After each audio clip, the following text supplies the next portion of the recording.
Hello friends, ഇതാണ് Mararikulam beach. ഇത് ആലപ്പുഴയിലുള്ളൊരു ബീച്ചാണ്. എല്ലാവർക്കും അറിയാമായിരിക്കും.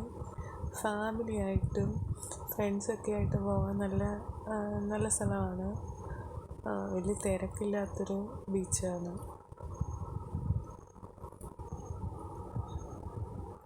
ഞാൻ ഫസ്റ്റ് ടൈമാണ് പോകുന്നത്. കൊള്ളാം ബീച്ച്. പിന്നെ ഞങ്ങൾ പോയപ്പോൾ ഉച്ചയ്ക്കാണ് പോയത്. ഉച്ചയ്ക്ക് പോവാതെ ഈവനിങ്ങൊക്കെ പോവുകയാണെങ്കിൽ നല്ലതായിരിക്കും, വെയിലില്ലാത്ത സമയത്ത്.